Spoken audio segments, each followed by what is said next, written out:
Hello बच्चों, आज हमारा पर्यावरण का क्लास है और लेसन 3 हम पढ़ेंगे। लेसन का नाम है अपशिष्ट एवं उसका निस्तारण। मनुष्य एवं अन्य जीवों के दैनिक क्रियाकलापों के फलस्वरूप निकलने वाले अनुपयोगी पदार्थ अपशिष्ट पदार्थ कहलाते हैं। इस प्रकार अपशिष्ट वे पदार्थ एवं वस्तु होते हैं जिनकी हमें आवश्यकता नहीं होती तथा जिनको हम फेंक देते हैं। साधारण बोलचाल की भाषा में हम इसे कचरा कहते हैं। जैसे घर, ऑफिस, कारखानों, अस्पतालों, यातायात के साधनों, खेत खलिहानों, परमाणु केंद्रों से तरह तरह के अपशिष्ट पदार्थ निकलते रहते हैं। ये पदार्थ ठोस, द्रव्य और गैस तीनों रूपों में हो सकते हैं। इन अपशिष्ट पदार्थों को प्रायः भूमि, जल स्रोतों अथवा वायु में विसर्जित कर दिया जाता है, जिससे हमारा पर्यावरण दूषित होता है। कचरे के प्रकार विभिन्न स्थानों से निकलने वाले अपशिष्ट पदार्थों को हम 3 भागों में बांट सकते हैं। ठोस अपशिष्ट, सब्जी एवं फलों के छिलके, टूटे फूटे बर्तन, कांच, प्लास्टिक एवं लोहे के उपयोगी सामान, घर एवं कारखानों से निकली राख, खेत खलिहान से निकलने वाले विभिन्न फलों के डंठल एवं भूसी आदि ठोस अपशिष्ट के उदाहरण हैं। ठोस अपशिष्ट 2 प्रकार के होते हैं। एक वे जो जड़ सड़ गल जाते हैं, जैसे फलों एवं सब्जियों के छिलके, खराब भोजन, मनुष्य एवं जंतुओं के मल। इस तरह के कचरे को जैविक कचरा कहते हैं। दूसरे प्रकार के अपशिष्ट वे पदार्थ हैं जो स्वयं नष्ट नहीं होते और पर्यावरण में किसी न किसी रूप में बने रहते हैं, जैसे कारखानों से निकला रासायनिक कचरा, पॉलीथीन, प्लास्टिक, धातु के टुकड़े आदि। सड़ने गलने वाले तथा न गलने वाले कचरे को गीले एवं सूखे कचरे के रूप में भी बांटा जा सकता है। साग सब्जियों एवं फलों का छिलका, जीवों का मलमूत्र गीले कचरे के कुछ सामान्य उदाहरण हैं।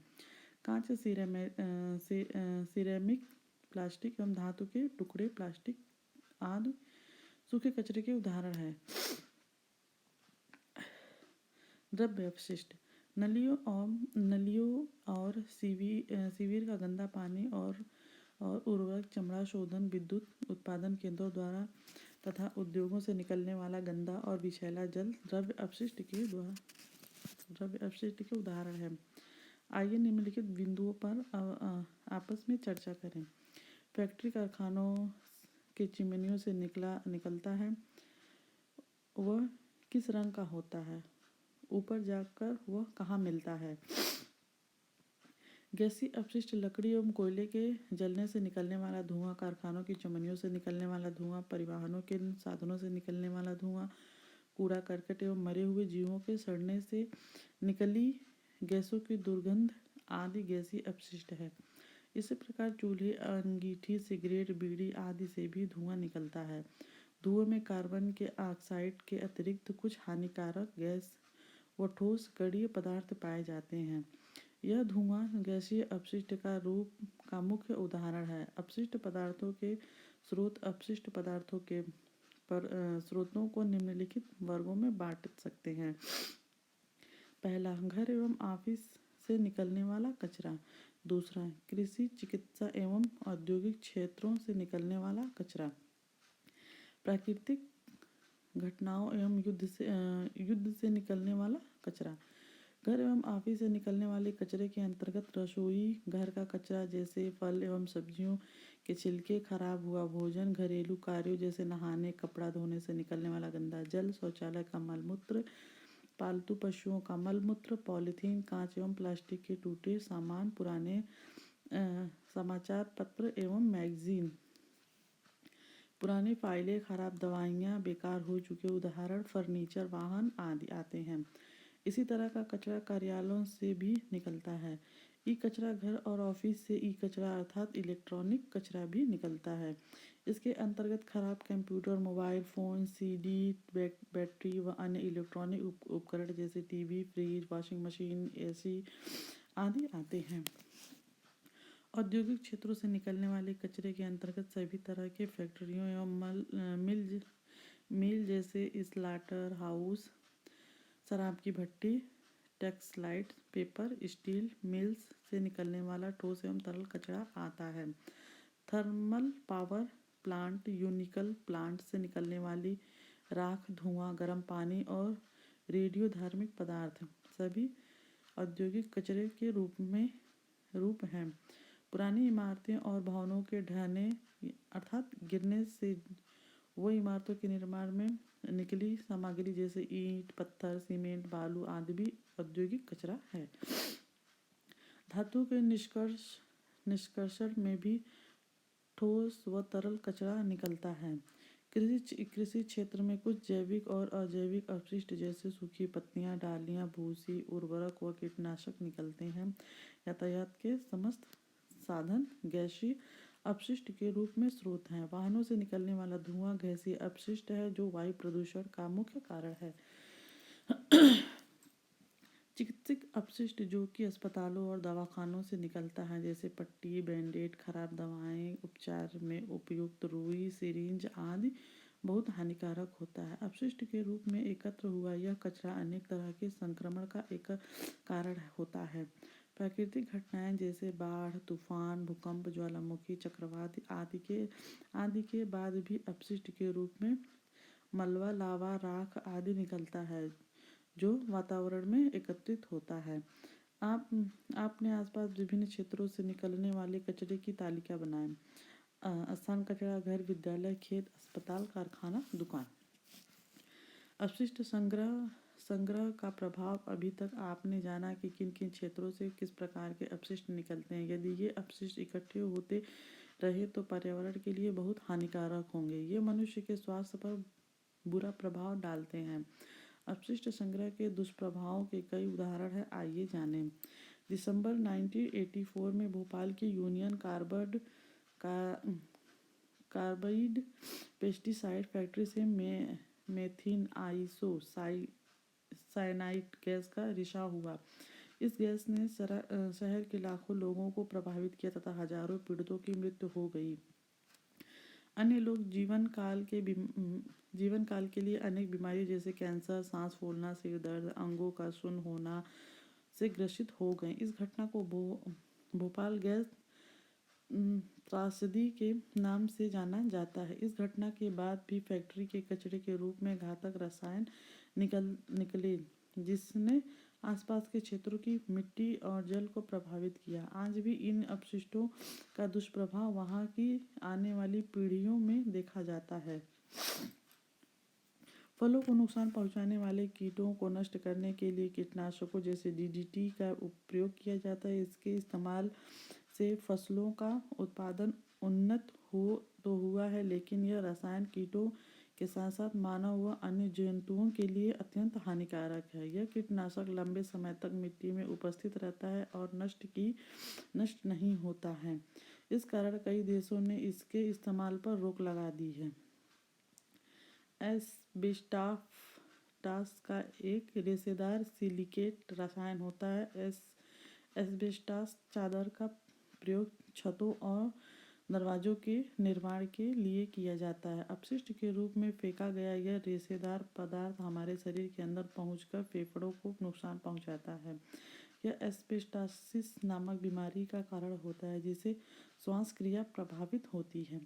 पारा एक भारी धातु है जो सामान्य तापमान पर तरल अवस्था में रहता है। यह आसानी से वाष्पीकरण हो जाता है। वातावरण में घुलने के बाद पारा लंबे समय तक वहाँ बना रहता है। यह वायु, जल और भूमि के माध्यम से जीव जंतुओं और मनुष्य के शरीर में पहुंचकर प्राणघातक हो जाता है। यह जीवों के तंत्र, पाचन तंत्र, फेफड़ों और गुर्दों को नुकसान पहुंचाता है। सन 1950 में जापान की एक रासायनिक फैक्ट्री सिस्को ने मिनामाता खाड़ी में पारे, मरकरी को अपशिष्ट के रूप में फेंक दिया। खाड़ी में पाए जाने वाली मछलियों को खाने वाले वहां के लोग तंत्रिका तंत्र से संबंधित एक रोग से ग्रसित हो गए जिसे मिनामाता रोग कहा जाता है। अपशिष्ट का निस्तारण तेजी से बढ़ती हुई जनसंख्या, बदलती जीव शैली तथा प्रयोग करो और फेंको संस्कृति की आदतों के कारण अपशिष्ट दिन प्रतिदिन बढ़ते जा रहे हैं। गांव से लेकर नगरों तक अपशिष्ट की बढ़ती मात्रा से प्रदूषित एवं गंदगी जैसी समस्या हो गई है। वर्तमान समय में गांवों शहरों से निकलने वाले कूड़े कचरे का सही ढंग से निपटान व करने से समस्या बढ़ती जा रही है। खुले स्थानों में कचरे का ढेर लगाने से आसपास के क्षेत्र प्रदूषित होते हैं। पर्यावरण में बढ़ता एक प्रदूषित मानव एवं अन्य जीवधारियों के लिए सबसे बड़ा खतरा है तथा कचरे का सही तरीके से प्रबंध तथा उसका निस्तारण करना स्वास्थ्य एवं स्वच्छता की दृष्टि से सबसे महत्वपूर्ण है। कचरे के प्रबंध हेतु चार सुझाई गए हैं जिनका हमें अनुसरण करना चाहिए। मान करना, R2 कम करना, R3 पुनः प्रयोग करना, R4 पुनः चक्रण करना। R1 माना कीजिए पॉलीथीन एवं प्लास्टिक से बनी वस्तुओं का उपयोग न करें तथा दूसरों को भी इसका भी उपयोग करने से रोकें। R2 उपयोग कम, विभिन्न वस्तुओं का उपयोग अपनी आवश्यकता अनुसार करें जिससे अपशिष्ट कम निकले। R3 पुनः उपयोग कुछ कचरा ऐसा होता है जिसका पुनः उपयोग किया जा सकता है। इस प्रकार चीज़ों को फेंकने के बजाय उन्हें दोबारा इस्तेमाल करने से कचरे के निपटान में मदद हो सकती है। उदाहरण के लिए हम ऐसे कागज़ को जिसके एक तरफ लिखा या छापा हो पलटकर दूसरी तरफ रफ कार्य के लिए इस्तेमाल कर सकते हैं। बाद में उस कागज़ का थैला बनाकर भी उसे प्रयोग में लाया जा सकता है। इसी तरह ऐसी पेन का इस्तेमाल करें जिसमें रिफिल या स्याही डाली जा सके। R4 पुनः चक्रण, बेकार एवं अनुपयोगी सामानों का रूप बदलकर उन्हें पुनः उपयोग में लाना पुनः चक्रण कहलाता है। हम अपने घरों में खराब उपकरणों, वाहनों, अखबार, प्लास्टिक आदि को कबाड़ी को पुनः चक्रण के लिए दे सकते हैं। इस तरह R4 को अपनाकर बेकार एवं अनुपयोगी वस्तुओं अपशिष्ट की मात्रा को कम करना एवं उनको अपनी आवश्यकता के अनुसार पुनः उपयोगी बनाने की प्रक्रिया को निस्तारण करके कहते हैं। जैसे कि हम जानते हैं कि अपशिष्ट पदार्थ मुख्यतः ठोस, द्रव एवं गैसीय आवश्यकताओं में पाए जाते हैं, अतः इनके निस्तारण की क्रिया भी विभिन्न होती है। यह निम्न प्रकार से की जा सकती है। ठोस अपशिष्ट पदार्थों का निस्तारण जलाकर। अस्पतालों से निकलने वाले ठोस अपशिष्ट संक्रामक होते हैं, इसीलिए इसे विशेष प्रकार की भट्टियों में जलाना चाहिए, किंतु अन्य ठोस अपशिष्ट जैसे पॉलीथीन, फसलों की डंठल, प्लास्टिक आदि को खुले स्थान में जलाना उचित नहीं है, क्योंकि इससे निकलने वाला धुआं स्वास्थ्य के लिए हानिकारक होता है और वायुमंडल को भी प्रदूषित करता है। भूमि भरण ठोस अपशिष्ट के निस्तारण की यह अपने सबसे पुरानी एवं उपयोगी विधि है। इसमें बस्ती से दूर बंजर या अनुपयोगी भूमि में अपशिष्ट को डालकर पतली तहों में फेंक दिया जाता है तथा मिट्टी से दबा दिया जाता है। आजकल इन कूड़े कचरों का उपयोग गड्ढों को भरने में भी किया जाता है। यह विधि सस्ती एवं उपयोगी है, किंतु सही ढंग से अपशिष्ट का निस्तारण नहीं करने से दुर्गंध फैलती है जिससे हमारे स्वास्थ्य पर प्रतिकूल प्रभाव पड़ता है। कंपोस्टिंग जैविक कचरा जैसे फलों एवं सब्जियों के छिलके, जानवरों के मलमूत्र, सूखी पत्तियां, डालियां आदि को गड्ढे में दबाकर मिट्टी से ढक दिया जाता है। ये अपशिष्ट 2-3 माह में गलकर जैविक खाद में बदल जाते हैं। इस प्रक्रिया को कंपोस्टिंग कहते हैं। इस तरह से बनी खाद का उपयोग बगीचे एवं खेतों में कर सकते हैं। कंपोस्टिंग जैविक कचरे का उपयोग चक्रण करने का सबसे अच्छा तरीका है। इससे हमें 2 फायदे होते हैं। पहला, हमें जैविक खाद प्राप्त होती है तथा दूसरा, कचरे का निपटान भी हो जाता है। इसे भी जानिए। जैविक ठोस कचरा जैसे प्लास्टिक, कांच एवं धातु के टुकड़े, सामान तथा खराब इलेक्ट्रॉनिक उपकरणों का निपटान कबाड़ी को पुनः चक्रण के लिए देकर किया जाता है। आपने देखा होगा सार्वजनिक स्थानों जैसे पार्क, स्टेशन, बाजार, पर्यटन स्थल आदि में 2 रंग के कूड़ेदान हरा और नीला रखे जाते हैं। जैविक और अजैविक कचरे का निस्तारण अलग अलग करने के लिए यह व्यवस्था की जाती है। हरे कूड़ेदान में जैविक कचरा, गलने वाला गीला कचरा तथा नीले कूड़ेदान में अजैविक कचरा, न गलने वाला सूखा कचरा डाला जाता है। आप अपने घर और विद्यालय में 2 कूड़ेदान रखकर गलने तथा न गलने वाले कचरे का अलग अलग निस्तारण कर उपरोक्त तरीके से पुनः चक्रित कर सकते हैं। अस्पतालों से निकलने वाला चिकित्सीय अपशिष्ट लाल रंग के कूड़ेदान में एकत्रित किया जाता है। द्रव्य अपशिष्ट पदार्थों का निस्तारण द्रव्य अपशिष्ट को उपचारित करने के पश्चात ही जल स्रोतों से मिलना चाहिए, अन्यथा जल संक्रमित हो जाता है तथा पीने व अन्य कार्यों के उपयोग योग्य नहीं रहता।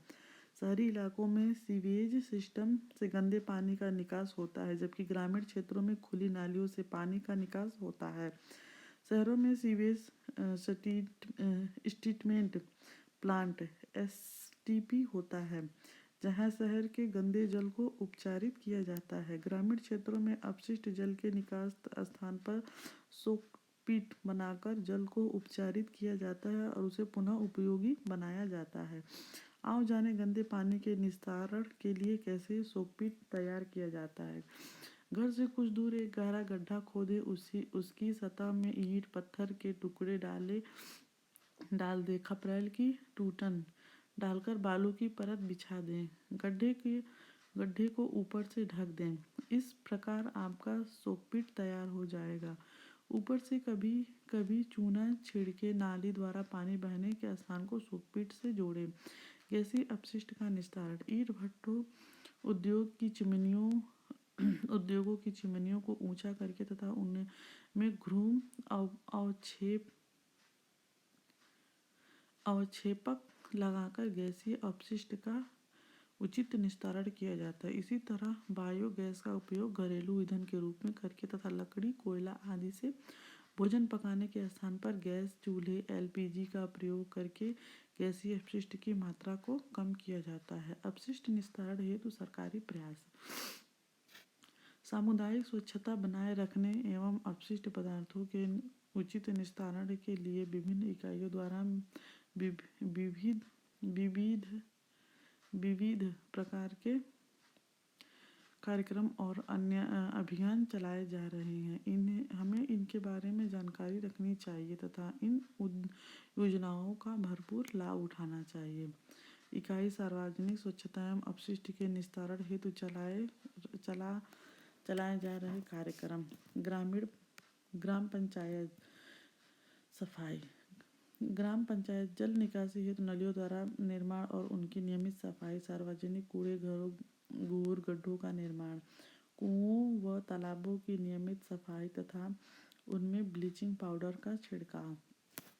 सार्वजनिक शौचालयों का निर्माण, पर्यावरणीय स्वच्छता के लिए जनगणना अभियान चलाना, क्षेत्र पंचायत नालों नालियों का निर्माण एवं रख रखाव, सार्वजनिक शौचालयों, कूड़ा घरों का निर्माण एवं उनका रख रखाव, गोबर गैस, बायोगैस स्तर संयंत्र की स्थापना, धुआं रहित चूल्हों के उपयोग को बढ़ावा देना, जलाशयों की सफाई, सार्वजनिक भूमि पर वृक्षारोपण, जिला पंचायत गोबर गैस बायोगैस संयंत्र की स्थापना एवं उनका रख रखाव, नगर पालिका कूड़ा घरों का निर्माण, उनका रख रखाव तथा कचरे का नियमित निस्तारण, नालों शिविर लाइन का निर्माण एवं उनकी सफाई, तालाबों जलाशयों की सफाई, सार्वजनिक एवं व्यक्तिगत शौचालयों का निर्माण एवं उनका रख रखाव, पर्यावरण को प्रदूषित करने वाले कारकों की पहचान करते हुए उनके निवारण के बारे में समुचित उपाय करना हम सभी का दायित्व है। हम सभी का मिला जुला प्रयास पर्यावरणीय संतुलन को बनाए रखने के लिए आवश्यक है। यहाँ पे देखिए क्वेश्चन आंसर दिया गया है। अगर आप लोग करना चाहेंगे तो कर सकते हैं, नहीं तो फिर आप लोग कमेंट करके पूछिएगा तो मैं बता दूंगी। और इसका वीडियो मैं अलग से बना करके डाल दूँगी। अगर वीडियो पसंद आए तो लाइक करिए, चैनल को सब्सक्राइब करिए ताकि आपको ऐसे ही अच्छे अच्छे वीडियो मिलते रहें। तो हमारा आज क्लास यहीं पे ख़त्म होता है। फिर अगले दिन मिलेंगे अगले एक नए चैप्टर के साथ। धन्यवाद।